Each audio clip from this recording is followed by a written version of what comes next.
시편 138편 7절 말씀 우리 한 목소리로 하나님 말씀 같이 받겠습니다. 내가 환난 중에 다닐지라도 주께서 나를 살아나게 하시고 주의 손을 펴사 내 원수들의 분노를 막으시며 주의 오른손이 나를 구원하시리이다. 아멘. 우리 한 번 더 한번 말씀을 믿음으로 받겠습니다. 시작. 내가 환난 중에 다닐지라도 주께서 나를 살아나게 하시고 주의 손을 펴사 내 원수들의 분노를 막으시며 주의 오른손이 나를 구원하시리이다. 아멘. 할렐루야. 주님의 이름을 찬양합니다. 우리 좀 축하할 일이 있는데요. 우리 공집사님의 둘째 딸 소희가 여러분 아시죠? 메이크업 저또 입시 이렇게 준비를 하고 있는데 지난 4월 달에 무슨 경연대회를 나갔나 봐요. 그런데 금상을 받았습니다. 할렐루야. 나중에 만나면 좀 축하를 좀 많이 해주세요. 제가 축하를 해줬더니 소희가 그러더라고요. 그래서요 아빠가 5만 원 줬어요. 나한테 5만 원 달란 소리 같아요. 그래서 제가 지금 5만 원 이렇게 지금 이복해서 지금 1등 했는데 아빠가 상금으로 5만 원 줬대요. 그래서 야 그거 뭐 학생들만 하는 거냐 물어봤더니 아니요 그냥 누구나 다 신청해서 하는 건데요. 그러니까 일반인도 신청하고 했는데 거기에서 금상을 받았대요. 할렐루야. 예, 그래서 정말 하나님의 탁월함이 은혜 가운데 나타나고 있습니다. 그러더니 공집사님이 아침부터 막 너무 해맑게 아침에 와서 막 그렇게 하시더라고요. 그래서 뭔 일인가 했더니 그냥 좋은 일이 있었습니다. 여러분 축복해 주시고 또 이따가 또 격려도 많이 해주시기 바랍니다. 요즘에 또 입시 준비하느라고 아주 저 스트레스가 있잖아요. 여러분 또 많이 축복해 주시고 해주실 우리 부탁드립니다. 할렐루야. 참 우리가 이렇게 평안 가운데서 또 예배드리고 우리가 이런 평안의 삶을 살아간다는 것은 정말 큰 은혜입니다. 네. 지금 베네수엘라가 그죠? 지진 때문에 굉장히 강도가 큰 지진이 일어났죠. 100년 만에 이렇게 처음으로 큰 지진이 일어났다고 하는데요. 수십만 명이 이렇게 목숨을 잃고 삶의 터전을 잃고 뉴스 이렇게 영상을 보니까 너무너무 무섭겠더라고요. 그렇죠? 그냥 건물이 무너져 내리고 공항이 막 주저앉고 하는 모습을 보면서 참 우리가 그곳에 있진 않지만 얼마든지 우리 가운데도 일어날 수 있는 일들이잖아요. 전쟁을 넘어서서 또 이렇게 지진으로 인해서 또 일본에서도 저 바다에서 또 지진이 일어났죠. 근데 굉장히 전문가들 의견에 의해서는 그런 지진들이 더 올 수 있다라고 예견을 하고 있습니다. 우리가 이렇게 문명이 발달하고 어떻게 보면 평안한 시대에 살고 있지만 그와 반해서 또한 이런 각종 기근, 지진, 또 어려운 상황들이 우리에게 다가오는 것을 볼 수가 있습니다. 그럼에도 저와 여러분들이 이렇게 평안 가운데서 살아갈 수 있는 건 정말 축복이면서도 우리가 너무나 감사해야 될 일임을 다시 한번 생각해 보게 됩니다. 우리 옆 사람 보시면서 우리 옆 사람 보시면서 축복합니다. 오늘 하루가 우리에게 축복입니다. 할렐루야. 함께 얼굴을 보고 함께 먹고 마시고 또 기뻐하고 즐거워하고 때로는 함께 슬퍼하고 함께 할 수 있는 일들이 이 평안 가운데 할 수 있는 은혜가 얼마나 크고 놀라운지요. 우리가 늘 감사하는 삶을 살아가야 될 것 같습니다. 여러분 인생을 참 살아가다 보면은 그렇잖아요. 많은 어려움들, 문제들을 만나게 됩니다. 오늘 본문 말씀에서도 내가 환난 중에 다닐지라도라고 말씀하고 있습니다. 환난이라고 하는 것은 여러 가지 측면이 있겠지만 우리가 지금 살아가면서 환난 같은 것은 아직은 당하고 있지는 않죠. 저와 여러분들은. 그러나 삶을 살아가다 보면은 수많은 우리가 문제들을 도전으로 만나게 됩니다. 특별히 우리가 어렸을 때보다는 이렇게 나이가 들어가면서 우리가 감당해야 될 그런 삶의 구조들이 많기 때문에 거기에서 오는 문제나 도전들이 너무도 많죠. 특별히 살아가면서 가정에서 발생되는 문제들도 있고 자녀들의 또 문제도 있고요. 때로는 이제 나이가 들어가면서 건강에 관한 문제들도 있고요. 또는 삶을 살아가면서 재정에 관한 문제들도 있고 또 관계 속에서 일어나는 수많은 또 문제들도 있습니다. 보면은 크고 작은 수많은 도전들이 있는 것이 우리의 인생입니다. 특별히 나이가 들어갈수록 젊을 때와는 좀 더 다른 그런 이 무게의 이 문제들이 찾아오기도 합니다. 돌아보면 그렇죠. 몸도 예전 같지 않고 그 대신 또 책임은 더욱더 무거워지고 그러다 보니 미래에 대한 걱정이나 염려가 되는 것도 사실입니다. 그러나 중요한 것은 문제가 아니라 우리가 무엇에 초점을 두고 무엇을 주목하느냐가 더 중요한 일입니다. 예를 들면은요, 여러분 아시다시피 돋보기란 거 아시죠? 요즘에 그 실험하나 모르겠어요. 우리 어렸을 때는 많이 실험했는데 이 돋보기를 가지고 햇빛에 비춰서 딱 하면 어떤 일이 생기죠? 돋보기는 초점이 모아지잖아요. 그 초점을 잘 맞추면 어때요? 그쵸? 거기 불이 나잖아요. 신문지도 태우고 낙엽도 태우고, 그쵸? 조금 막 그 약간 잔인한 애들은 뭐예요? 이렇게 하고 막 개미 뭐 이렇게 벌레들 이렇게 웃으신 분들은 한 번씩 해보신 것 같은데, 그쵸? 낙엽과 신문만 태우면 좋은데 그걸 가지고 뭐예요? 뭐 벌레들을 이렇게 근데 어때요? 굉장히 초점이 모이게 되면 굉장히 뜨거운 열이 발생하고 그곳에 불이 일어납니다. 우리의 마음도 이와 같습니다. 무엇에 초점을 두느냐. 그거에 따라서 무엇에 초점을 두고 있느냐에 따라서 걱정과 염려와 두려움이 밀려오기도 하고요. 때로는 어때요? 예. 때로는 우리에게 반대로 하나님의 은혜와 믿음이 충만하게 타오를 수도 있습니다. 여러분, 일본에는 정말 지진들이 많이 일어나잖아요. 근데 저는 뭐 일본을 잠깐 들러보긴 했어도 여행 같은 걸 가보진 않았지만, 일본에 살다 오신 분 있잖아요, 우리. 네, 저 뒤에 계신 두 분도 일본에 살다 왔잖아요. 일본은 물어보니까 지진이 굉장히 많잖아요. 근데 지진이 자주 일어나기 막 집이 흔들리고 이런 경우가 많은데, 거기에서 막 지진에 대해서만 막 집중하다 보면 사실은 어때요? 못 살죠. 아마 그것만 초점 맞추고 있다면은 이 마음 졸려갖고 못 살 것 같아요. 근데 거기 있는 분들은 사실은 그 지진에만 초점 두는 것이 아니라 사실은 뭐예요? 그냥 삶에 대해서 일상을 살아가잖아요. 그것처럼 우리가 무엇에 초점을 두느냐에 따라서 우리의 마음은 굉장히 다른 결과를 만들어 냅니다. 우리 그리스도인들 같은 경우에는 특별히 좀 더 우리가 하나님의 은혜 안에서 그 해답을 찾아야 되겠죠. 많은 그리스도인들이 이러한 상황이나 이런 문제를 만났을 때 이 문제를 더 많이 묵상하고 그리고 문제에 대해서 더 많이 말하고 그리고 그 문제를 더 깊이 들여다보면서 이 마음에 초점을 맞출 때가 너무도 많이 있습니다. 그런데 그렇게 하다 보면 어때요? 사실 뭐 문제 도전들이 왔을 때 그 문제를 바라보고 또 생각하고 하다 보면 어때요? 때로는 후회가 되기도 하고 때로는 어때요? 그 문제를 계속 들여다보니까 불안하기도 하고 더 나아가서는 어때요? 두려움이 찾아오기도 합니다. 그런데 하나님의 말씀은 우리에게 말씀합니다.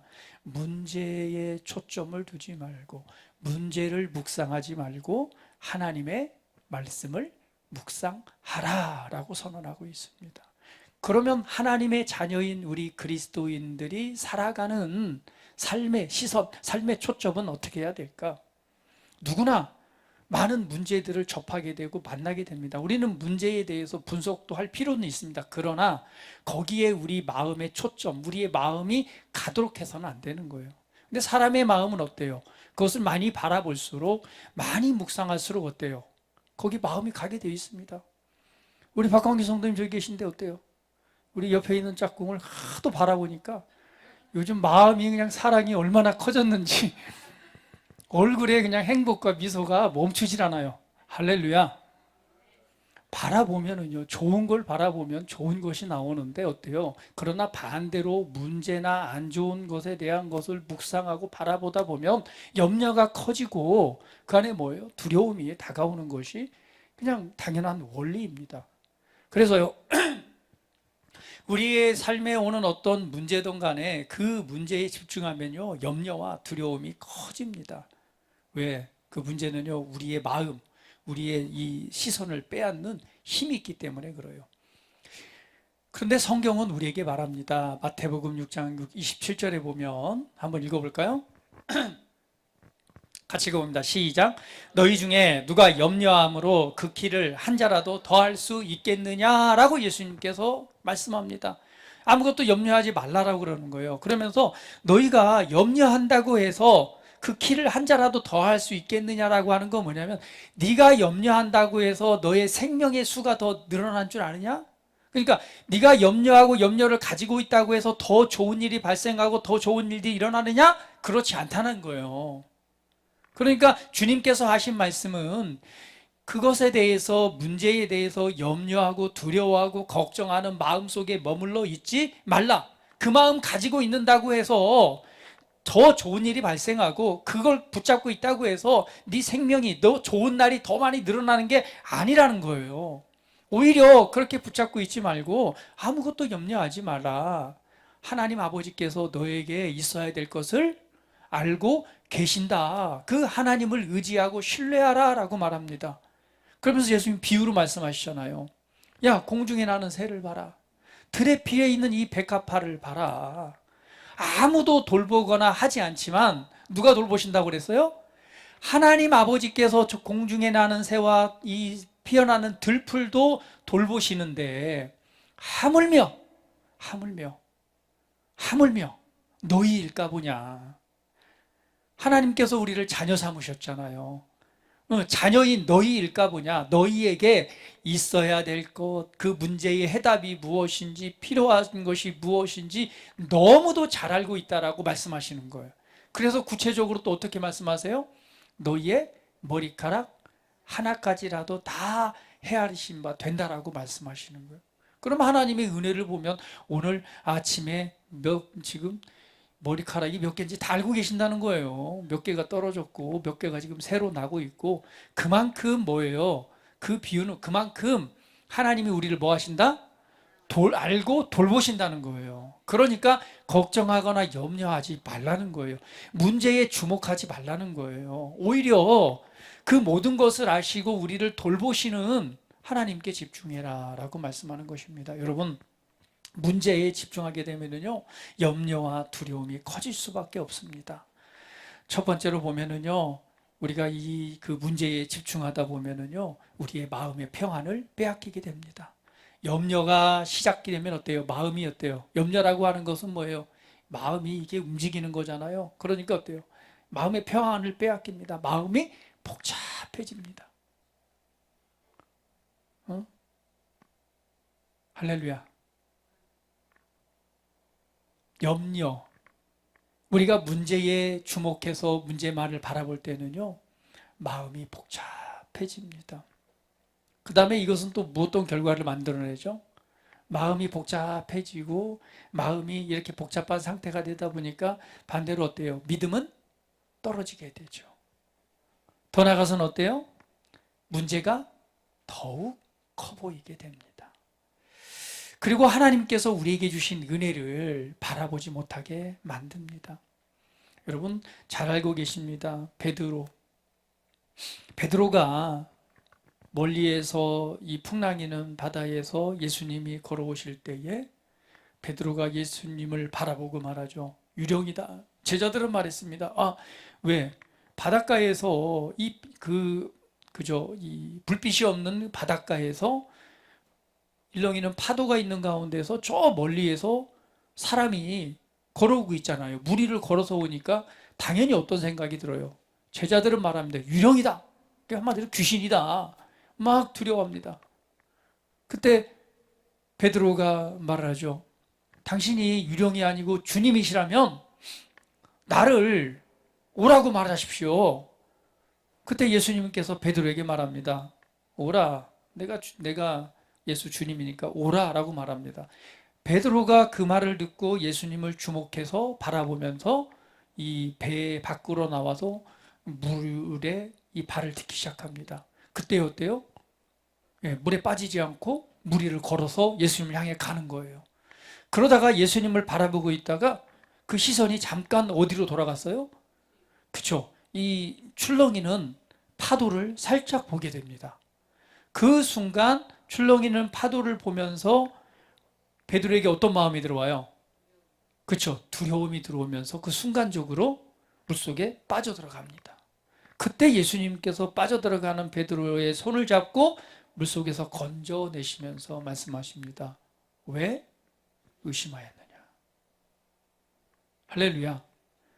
우리가 무엇을 주목해서 바라보느냐가 굉장히 중요한 것을 보여주고 있습니다. 베드로가 예수님의 말씀을 듣고 예수님을 바라보고 갈 때는요, 이 주변에 있는 파도가 일렁이고 있어요. 파도는 똑같이 일렁이고 있었어요. 그럼에도 불구하고 그 파도의 영향을 받아요, 안 받아요?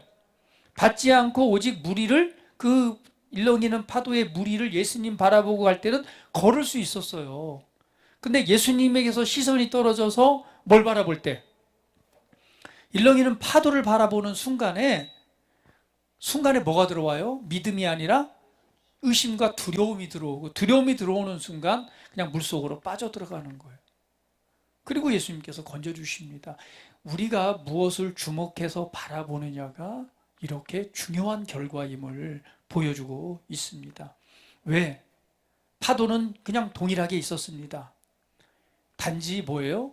베드로의 시선이 바뀌었을 뿐입니다. 우리가 인생을 살아가면서 수많은 도전들이 우리 앞에 다가옵니다. 여러 가지 문제들이 있습니다. 그때에 우리가 무엇을 주목하고 무엇을 바라보느냐에 따라서 그 결과는 정말 달라진다는 것을 보여주고 있습니다.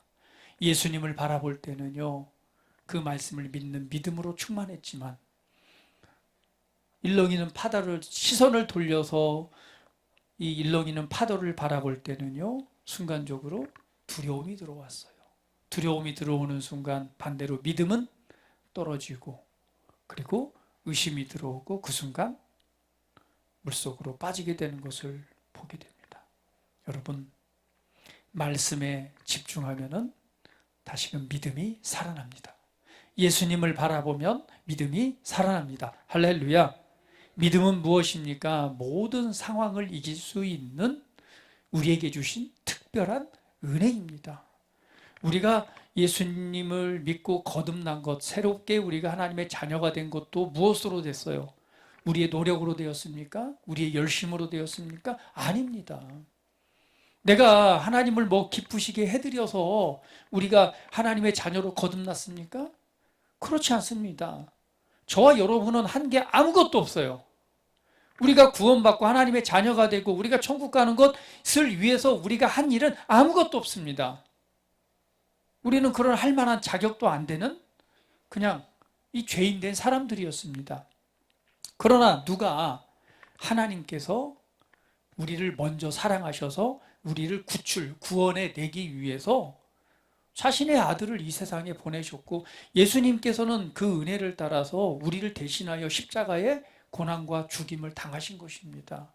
그리고 약속했던 대로 부활하셨고, 단지 우리는 뭐예요? 그 사실을 듣고 우리가 믿은 것 뿐이에요. 그런데 그 믿음도 뭐라고 그랬어요? 선물이라고 말합니다. 우리가 믿는 것조차도 내게 뭔가 막 내가 믿으려고 해서 믿은 게 아니에요. 여러분, 하나님의 이 땅을 창조하시고 하나님의 아들이 이 세상에 와서 나를 위해 죽으셨고 죽었다가 3일 만에 살아났다는 사실이 여러분, 이게 믿어지십니까? 이성적으로 생각해 보면 믿어져요, 안 믿어져요? 이걸 어떻게 믿어요? 누가 이처럼 미친 소리라고 하지? 하나님이 어딨고 하나님의 아들이 어딨고 사람이 어떻게 하나님이 되고, 사람이 십자가에 못 박혀서 옆구리에 창이 찔리고 이 창과 폐가 그냥 다 창으로 찔려갖고 다 구멍이 나서 물과 피가 다 쏟아진 그 사람이, 물론 심장마비 걸려갖고 뭐 죽었다가 살아난 사람도 있잖아요, 그죠? 그게 아니라 이 심장이 꿰뚫어지고 물과 피가 다 쏟아진 그렇게 된 사람이 살아난 것이 믿어지시나요?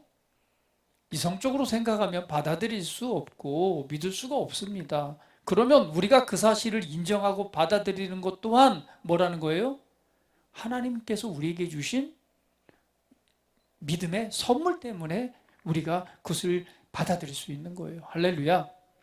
우리가 한 것은 아무것도 없습니다. 오직 우리가 믿음으로 말미암아 하나님의 자녀가 된 거예요. 할렐루야. 그렇습니다. 오늘 하나님께서 주신 은혜, 우리의 노력과 우리의 열심과 우리의 수고를 통해서 이루어진 것이 아닙니다. 오직 하나님께서 주신 은혜를 우리가 믿음으로 말미암아 그 은혜의 선물을 받은 거예요. 할렐루야. 그래서 우리는 믿음으로 시작한 존재입니다. 우리 옆 사람 보시면서 당신은 믿음으로 시작했습니다. 할렐루야. 믿음으로 말미암아 생명을 얻었고 그 은혜를 믿음으로 말미암아 하나님의 자녀가 되었습니다. 우리의 어떠한 노력도 열심도 헌신도 하나님을 기쁘시게 해드린 우리의 이 한의 조그만한 노력도 없었습니다. 오직 그분이 나를 사랑하신 그 은혜를 믿음으로 말미암아 우리는 하나님의 자녀가 되었고 우리는 믿음으로 시작해서 믿음으로 살아가는 존재가 되었습니다. 우리 옆 사람 모두 다 축복합니다. 이제 우리는 믿음으로 살아갑니다. 이 세상 가운데서 승리하는 비결도 뭐예요? 우리에게 믿음이란 걸 선물로 주셔서 믿음으로 승리케 하셨습니다. 근데 하나님의 말씀에 집중하면 뭐가 살아나고요? 믿음이 살아난다고 말씀하고 있습니다. 믿음은 어디에서 오니까? 들음에서 오고 들음은 그리스도의 말씀으로 말미암습니다. 하나님의 말씀을 들을 때에 우리에게 믿음이 옵니다. 그래서 말씀에 집중하면 믿음이 살아납니다. 여호수아 1장 8절은 이렇게 말씀하고 있습니다. 우리 같이 한번 읽어볼게요. 자, 시작. 이 율법책을 내 입에서 떠나지 말게 하며 주야로 그것을 묵상하여 그 안에 기록된 대로 다 지켜 행하라. 그리하면 내 길이 평탄하게 될 것이며 내가 형통하리라. 여호수아는 누굽니까? 모세 다음으로 그 책임을 이어받은 지도자죠. 이스라엘의 200만이 넘는 이스라엘 백성들을 이제 가나안 땅이라고 하는 하나님이 약속하신 땅으로 인도해낼 그 다음 지도자로 임명을 받은 사람입니다. 그 전까지는 뭐였어요? 모세의 시종 노릇을 했었죠. 근데 그 여호수아가 드디어 모세가 했던, 모세는 얼마나 위대한 지도자예요. 그렇죠? 하나님을 대면하여 보았고 하나님의 뜻을 따라 수많은 기적과 이적들을 행하면서 이스라엘 백성을 이끌었던 이 지도자입니다. 그런데 그 모세를 대신해서 차기 지도자가 됐으니까 얼마나 두렵고 떨리겠어요. 이 지도자의 역할이 굉장히 중요합니다. 우리 한 주 동안 참 여러분 많이 축구 좋아하시는 분들 열이 많이 받으셨을 것 같네요. 세상에 저도 봤는데 세상에 어떻게 축구를 못해도 이렇게 우리 국가대표팀이 못할 수 있을까 보면서 그냥 너무나 안타까웠어요. 근데 사실은 그 뭐예요? 지도자의 전략이라고 하는 게 없어서 너무 속상했어요. 세 경기 다 너무나 똑같이 해가지고 너무 속이 상했습니다. 지도자라고 하는 것은 굉장히 중요합니다. 근데 이 여호수아가 드디어 지도자가 되고 나니 어때요? 두렵고 떨리고 그리고 내 길을 감당할 수 있을까? 너무나 그런 마음들이 있지 않겠어요? 그때 하나님께서 이 여호수아에게 말씀을 하셔. 두려워하고 놀라지 말라. 내가 너의 하나님이다 라고 말씀하시면서 이 율법책을 너 입에서 떠나지 말게 하며 주야로 그것을 묵상하여 그 안에 기록된 대로 다 지켜 행하라. 그리하면 내 길이 평탄하게 될 것이며 내가 형통하리라. 할렐루야. 네가 가는 길에 평탄이 있고 형통하게 될 것이다. 너는 두려워하거나 놀라지 말고 내가 너의 하나님이 되니까 바로 이 말씀들을 주목해서 바라보라. 어떻게 해요? 주야로 그 말씀을 주목해서 묵상하고 그 안에 기록된 대로 지켜 행하라 라고 말씀을 하셨습니다. 할렐루야. 오늘 우리가 무엇을 바라보느냐에 따라서 그 결과는 달라집니다. 말씀에 집중하면 믿음이 살아나게 됩니다. 오늘 여러분 가나안 땅에 입성할 때에 이제 여호수아가 드디어 지도자가 돼서 가나안 땅에 들어가게 되잖아요. 들어갈 때 첫 번째 맞이했던 전투가 무엇입니까? 바로 가나안 땅에 들어갔을 때 여리고성 전투가 첫 번째 전투죠. 그들이 가나안 땅에 들어가서 맞이한 것은 여리고성이었습니다. 여리고성은 어떤 성이에요? 견고하고 성읍이 높은 성이었습니다. 이스라엘 백성들은 어떻게 살았죠? 텐트 치고 살았단 말이야. 광야에서 텐트 생활을 하다가 옛날에 그쵸, 시골에서 그냥 초가집 살다가 서울에 왔는데 뭐가 있어요? 빌딩이 있어요. 와, 저는 서울을요 중학교 3학년 때 처음 와봤어요. 저는 기차를 고등학교 1학년 때 처음 타봤어요. 수학여행 갈 때 거기서 기차를 타고 목포에 가서 목포에서 회리오 그걸 타고 제주도로 수학여행을 갔어요. 그때가 제주도 처음 가봤어요. 그렇게 큰 배도 그때 처음 타봤어요. 기차도 처음 타봤어요. 얼마나 신기하던지. 버스는 타봤어요. 되게 신기했어요. 우리 시골에는 그런 거 없었어요. 여러분 그렇습니다. 텐트 생활을 하다가 하나님이 축복하신 땅에 들어왔는데 그 땅에 뭐가 있었어요? 그냥 견고한 성읍이 있는 거예요. 성읍이 있는데 이제 거기를 지나가야 되는데 그 성읍에 문이 꽉 닫혀 있고 군사들이 가로막고 있는데 거기를 어떻게 지나가요? 이들에게 있는 무기는 뭐예요? 없어요. 아무것도 없고 그냥 텐트 생활하다가 하나님이 약속한 땅이니까 그걸 건너서 믿음으로 갔는데 딱 닫힌 성이 어마어마하게 큰 성읍이에요. 여기를 갔다가 지나가야 되는데 이 성을 들어가야 되는데 어떻게 들어가요? 그때 하나님께서 이스라엘 백성들에게 하신 말씀이 있잖아요. 매일 한 바퀴씩 돌아라. 7일 동안 돌고 마지막 날에 제사장살이 마지막에 7바퀴를 돌고 제사장이 나팔을 불면 소리를 질러라. 그러면 그 성이 무너질 것이다 라고 하나님이 말씀하세요. 그러니까 이 하나님의 말씀을 들었던 이스라엘 백성들은 어떤 생각이 들었을까요? 그 큰 성읍을 바라보면서 그 성주위를 돌아요. 성을 바라보면서 성주위를 돌면서 무엇이 이들의 시선을 사로잡았을까요? 제가 볼 때는 성주위를 돌면서 성을 바라보니까 그런 생각을 했을 것 같아요. 와, 너무 높다. 와, 성을 바라볼수록 너무 크잖아요. 한 바퀴를 뺑 도는데 이게 무너진다고? 근데 제가 볼 때는 그래요. 하나님께서 아무 소리 좀 말하지 말고 돌라고 그랬잖아요. 침묵하면서 처음에는 이 성을 바라보다가 그 다음에 하나님의 약속의 말씀을 제가 볼 때는 묵상했다는 생각이 들어요. 이제는 그 성도 뭐 하루 이틀이지, 그렇죠? 처음에는 와 이게 될까 바라보는데 신기해서 바라보겠지만 두 번째 날도 또 보고 싶어요. 아마 그때는 이제 고개를 탁 들고 하나님의 약속의 말씀을 주목하면서 묵상하기 시작했을 것 같아요. 하나님께서 뭐라고 말씀하셨죠? 무너진다고 했다. 하나님께서 우리에게 행하신 일을 생각했던 것 같아요. 하나님께서 우리를 구원해내셨지. 우리를 광야 동안에 먹이신 일을 생각한 것 같아요. 광야에서 우리가 농사도 짓지 않고 사업도 하지 않더라도 하나님께서 만나와 메추라기를 보내셔서 고기를 먹게 하셨고 음식을 먹게 하셨고 또 물이 필요할 때는 반석을 깨뜨려서 물을 먹게 하셨고 그 광야 가운데서 뜨거운 햇볕이 있을 때는 구름이 와서 덮어서 그늘을 제공했고 밤에 추울 때는 불이 와서 불기둥을 통해서 온기를 채워주었고 40년 광야 생활 동안 그 노예 생활에서 이끌어내셔서 하셨던 하나님께서 전능하신 하나님의 말씀들을 묵상했을 것 같아요.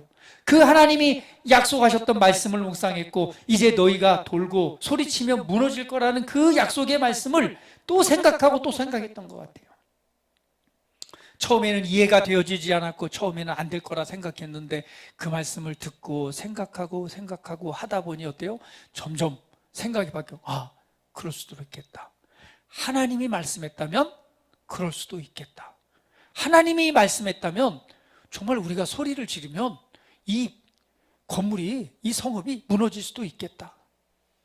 근데 드디어 마지막 날이 되니까 이들에게 진짜 믿음이 온 거예요. 그리고 그 견고한 성읍은 커 보이는 것이 아니라 이미 무너져 있었습니다. 그때의 제사장 소리에 맞춰서 이스라엘 백성들의 그 함성은 없던 함성이었을까요? 무너질까 말까? 야 라기보다는 소리도 있잖아요. 이렇게 야 그러나 언제요? 이 마음 안에서 이미 무너졌다고 하면 어떤 표가 나올까요? 표호가. 그렇죠? 야! 그렇죠? 이 무너진 게 보이니까 다른 거죠. 이스라엘 백성들이 그 나팔 소리에 맞춰서 와! 아니면은 뭐 무너져라라고 할 수도 있겠죠. 그 순간에 견고한 성읍이 무너져 내리고 오늘 이 여리고 성을 진입하게 됩니다. 할렐루야. 무엇을 우리에게 말씀해 주고 있습니까? 우리에게 정확하게 보여줍니다. 우리가 무엇을 주목하고 무엇을 바라보냐에 따라서 그 결과는 달라진다는 거예요. 하나님께 집중하고 하나님의 말씀을 묵상하고 하나님의 말씀을 들여다보면 거기에 무엇이 나온다고요? 기적을 이룰 수 있는 믿음이 온다는 거예요. 이것을 성경에서는 우리에게 보여주고 있습니다. 말씀이라고 하는 건 말씀에 집중하게 되면은요, 우리의 생각이 바뀌어집니다. 이스라엘 백성들의 생각이 바뀌었습니다. 처음에는 어때요? 견고한 성읍을 바라보면서 두려웠습니다. 이게 될까라고 의심이 있었습니다. 그러나 그 말씀을 채우고 그 말씀을 묵상하다 보니 생각이 바뀌게 됩니다. 생각이 바뀌게 되니 뭐가 바뀌어요? 그들의 이 말이 바뀌게 되는 거예요. 그래서 하나님께서 그 표하기 전까지는요, 옆 사람하고 잡담도 하지 말고 이 문제에 대해서 얘기도 하지 말래요. 그냥 약속의 말씀만 믿고 그냥 앞으로 가라는 거예요. 그리고 드디어 그들에게 믿음이 생기게 되니 말이 바뀌는데 그 소리치는 함성이 바뀌어지게 됩니다. 함성이 바뀌어지게 되니까 뭐가 바뀌어요? 결과가 바뀌어지는 것입니다. 할렐루야. 말씀 묵상이라고 하는 것은요, 단순히 읽는 것만을 의미하진 않습니다. 묵상이라고 하는 것은 읽고 그것을 깊이 있게 생각하고 그리고 믿음을 따라서 고백하고 마음에 새기는 일들입니다. 예를 들면 우리가 문제 앞에 있을 때에 우리가 고백할 수 있겠죠. 우리가 하나님을 바라봄으로 우리의 이 고백이 바뀔 수 있겠죠. 무엇을 생각합니까? 하나님은 나의 목자시다. 할렐루야. 한번 해볼까요? 하나님은 나의 목자가 되십니다. 나는 부족함이 없습니다. 할렐루야. 또 우리 고백합니다. 나는 그리스도 안에서 승리자입니다. 하나님이 나와 함께 하십니다. 나는 하나님의 자녀입니다. 나에게는 권세가 있습니다. 나는 상황을 이기고 바꾸고 승리하는 자입니다. 할렐루야. 오늘 그리스도 안에서 내가 누구이고 하나님께서 어떤 분이신가를 깊이 있게 묵상하며 묵상할수록 우리에게는 믿음이 자라나게 되고 믿음이 커지게 됩니다. 할렐루야. 그래서 하나님의 말씀에 축복하고 하나님의 말씀을 듣고 그 말씀을 깊이 있게 생각해 보시기를 예수님의 이름으로 축복합니다.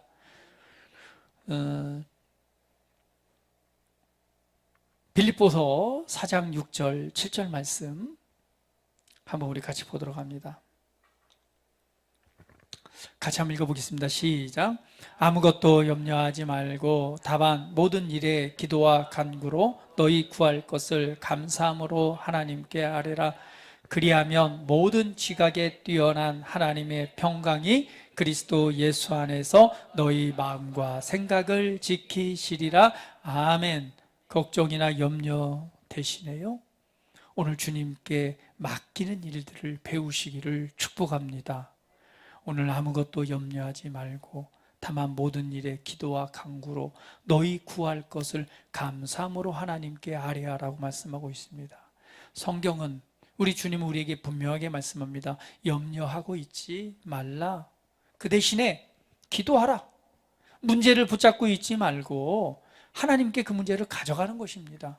기도는요, 하나님과의 대화이면서 우리의 문제를 하나님께 맡겨놓는 일입니다. 그리고 말씀합니다. 기도와 간구하라고 그랬어요. 간구란 건 뭐예요? 구체적으로 이루어져야 될 일들에 대해서 아뢰라는 것입니다. 그리고 뭐라고 말씀합니까? 너희 구할 것을 감사함으로 아뢰래요. 할렐루야. 감사는 최고의 믿음입니다.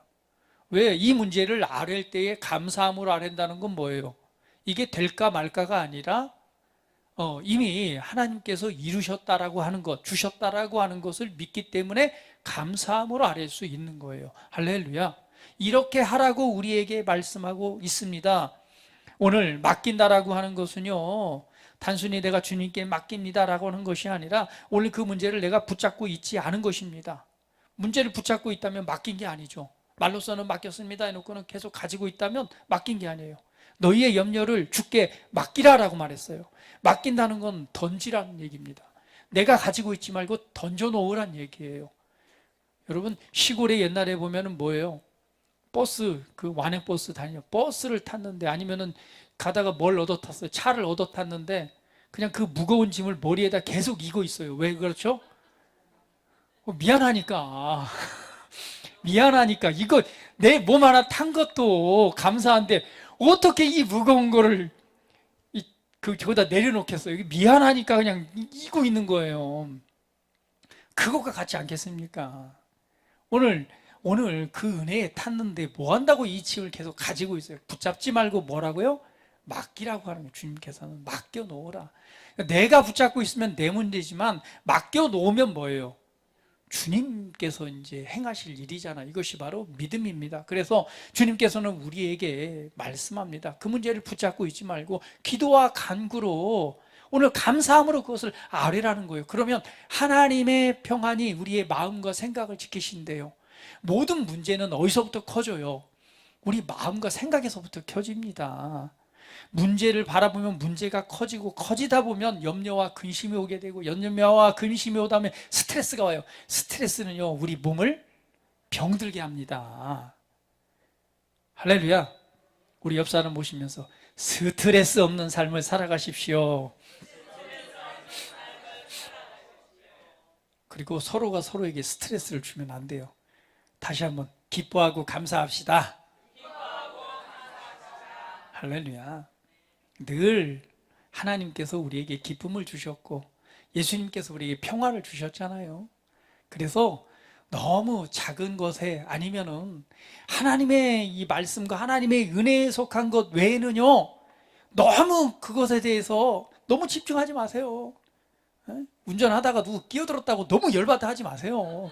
그럴 수도 있어요. 너무 열받아가지고 막 그거 막 씩씩대고 막 집에까지 가서 좀 막 하지 마시고, 무엇에 하나님의 은혜와 하나님의 살아계심과 그분의 말씀과 은혜는요, 그냥 집중하면 집중할수록 뭐가 된다고 그랬어요? 기쁨이 되고 평안이 되고 위로가 되고 힘이 된다고 그랬어요. 그러나 반대로 다른 것은 뭐예요? 집중하면 집중할수록 그렇게 좋은 게 없어요. 그래서 우리에게 약이 되고 힘이 되고 생명이 되고 구원이 되고 변화가 되고 능력이 되고 위로가 되는 오늘 하나님의 말씀에 더욱더 주목해서 바라보고 그 주신 우리 하나님과 예수님을 더욱 주목해 바라보시기를 예수님의 이름으로 축복합니다. 그 문제를 붙잡고 있는 것이 아니라 우리가 던져 놓는 것입니다. 저와 여러분은 그리스도 안에서 새로운 피조물입니다. 새로운 피조물인 우리들은요, 오늘 문제가 중심이 돼서 살아가는 존재가 아니라 하나님의 말씀을 중심으로 해서 살아가는 존재들입니다. 환경에 너무 반응하지 마시고 말씀에 적극적으로 반응하려고 하십시오. 할렐루야. 세상에서는요 그렇게 말하지 않습니다. 세상에서는요 상황을 좀 봐라, 현실을 좀 봐라, 그냥 현실에 좀 보고 현실에 맞춰서 살아가라고 말합니다. 그러나 주님은 말씀합니다. 약속의 말씀을 바라봐라. 십자가에서 나를 위해 못 박혀 죽으신 그 예수님을 바라보라. 나를 위해 부활하신 부활의 주님을 바라보라. 오늘 문제보다 은혜가 큽니다. 문제보다 예수님이 크십니다. 오늘 죽음보다 부활의 생명이 더욱 큽니다. 할렐루야. 그 생명이 내 안에 있습니다. 어떤 문제도요, 하나님보다, 하나님의 말씀보다 높거나 크지 않습니다. 하나님의 말씀을 더욱 신뢰하십시오. 그 말씀에 집중하십시오. 문제보다 말씀을 더 많이 바라보시고 더 많이 들으시고 바로 그 말씀을 내 입술에 담아 선포하십시오. 그리고 더 나아가서는 이 말씀을 통해 감사하는 그런 마음을 가지시기를 축복합니다. 히브리서 12장 2절 말씀 마지막으로 보도록 하겠습니다. 같이 한번 읽어봅니다. 시작. 믿음의 주요 또 온전하게 하신 이인 예수를 바라보자. 그는 그 앞에 있는 기쁨을 위하여 십자가를 참으사 부끄러움을 개의치 아니하시더니 하나님 보좌 우편에 앉으셨느니라. 아멘. 믿음의 주요 또 온전하게 하시는 이인 예수를 바라보자. 할렐루야. 믿음의 주님이시여 우리를 온전하게 하시는 분인 예수를 바라보라라고 말씀하고 있습니다. 오늘 눈을 들어서 십자가에 달리시고 나를 위해서 십자가에서 그분이 왜 저주를 받으셨는가? 그분이 왜 채찍에 맞으셨는가? 그분이 왜 징계를 받으셨는가? 그분은 십자가에서 이 옷이 다 벗겨진 채로 부끄러움과 수치를 왜 당하셨는가? 오늘 그 십자가의 은혜를 바라보시길 바랍니다. 그것은 내가 받아야 될 징계를 대신해서 그분이 받으신 것입니다. 내가 당해야 될 수치, 부끄러움을 대신해서 그분이 당하신 것입니다. 내가 받아야 될 저주를 대신해서 그분이 당하신 것이고요. 내가 아프고 질병으로 인해서 고통받아야 될 이 병을 대신해서 그분은 이 채찍에 그 몸이 찢기셨습니다. 그것이 바로 십자가의 자리입니다. 나의 연약한 것과 부족한 것은 그분이 가져가시고 그분 안에 있는 생명과 건강과 축복과 은혜와 생명을 주시기 위해서 그분은 그것을 감당하셨습니다. 할렐루야. 그 달리신 예수님을 바라보시기를 축복합니다. 그런데 그 예수님은 오늘 그 일을 행하시고 약속하신 대로 3일 만에 뭐 하셔서 다시금 살아나셔서 저와 여러분의 주님이 되셨습니다. 저와 여러분의 하나님이 되셨습니다. 할렐루야. 오늘 그 주님을 바라보시기를 예수님의 이름으로 축복합니다. 오늘 본문의 말씀, 내가 환난 중에 다닐지라도 주께서 나를 살아나게 하시고 주의 손을 펴사 내 원수들의 분노를 막으시고 주의 오른손이 나를 구원하시리라 라고 약속하셨습니다. 오늘 문제를 주목하지 마시고 말씀을 바라보시기를 바라봅니다. 오늘 한 주 동안의 삶을 살아가실 때 여러분 결단하시기를 바랍니다. 나는 문제 속에 들어가 있지 않겠다. 나는 그것보다는 나의 힘이 되시고 나의 승리가 되시고 나의 위로와 힘이 되시는 하나님의 말씀을 묵상하겠다. 나는 걱정과 염려와 질병 모든 것들을 거절하고 나를 위해 십자가에 달리신 예수님, 나의 주가 되시는 하나님이 되시는 예수님을 바라보겠다. 오늘 주님께서 여러분의 마음과 생각을 지키시고 저와 여러분을 향한 하나님의 놀라운 계획과 부르심들을 이뤄가시는 하나님의 영광이 나타나게 될 것입니다. 우리 다 같이 기도드리는 시간 갖겠습니다. 우리 다 같이 기도드릴 때에 그렇습니다. 주님, 나의 주님이 되어주시니 감사합니다. 나의 힘이 되어주시니 감사합니다. 나의 아버지가 되어주시니 감사합니다. 나를 하나님의 존귀한 자녀가 되게 하셔서 자녀로서의 존귀한 삶을 살아가도록 축복해 주셔서 감사합니다. 이제 내가 눈을 들어서 오늘 주님을 바라봅니다. 주의 말씀을 바라보길 원합니다.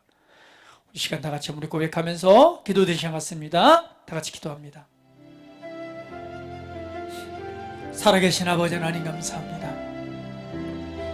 참 삶을 살아가다 보니 많은 작은 것, 큰 문제들, 많은 문제들이 우리 삶을 도둑질하고 또한 우리를 힘들게 하는 일들이 있습니다. 그러나 주님께서는 우리에게 말씀합니다. 나를 주목해 바라보라. 내가 너의 주가 되고 내가 너의 목자가 되고 내가 너의 힘이요 내가 너의 능력이라고 말씀하십니다. 이 세상 살아가다 보면 우리가 눈에 보이는 것, 우리에게 대면하는 일들을 주목할 수밖에 없습니다. 그러나 주님은 말합니다. 우리에게 구원이 되시는 하나님의 말씀을 주목하고 하나님의 뜻에 초점을 두고 그것을 바라보라고 말씀합니다. 예수님께서 나를 위해 행하신 위대한 일들을 다시 한번 바라봅니다. 우리에게 약속하신 약속의 말씀을 바라봅니다. 오늘 그리스도 예수 안에서 내게 베푸신 놀라운 은혜를 바라봅니다. 걱정하고 염려할 일들이 있습니까? 오늘 그 가운데 가장 선하고 아름다운 뜻을 나타내시는 우리 주님 앞에 이 문제들을 맡겨드립니다. 살아계신 아버지 하나님, 이 시간 우리 사랑하는 성도들이 위해 아버지 하나님 충만하신 영으로 이 시간 좌정하여 주셔서 이 시간 은혜를 더하시고 임재하셔서 하나님의 기쁨을, 아버지의 평안을, 그리고 아버지의 위로하심과 아버지 주시는 믿음으로 채우시옵소서. 우리 사랑하는 성도들의 삶을 축복합니다. 예수님의 이름으로 인생을 축복합니다. 예수님의 이름으로 이들의 남은 인생과 삶을 축복합니다. 하나님의 평안과 위로와 주의 승리가 영원하기를 예수님의 이름으로 축복합니다. 이들의 가정과 자녀들을 축복합니다. 하나님 영광 받으시옵소서. 찬양합니다. 존귀하신 예수 그리스도의 이름으로 기도합니다. 아멘.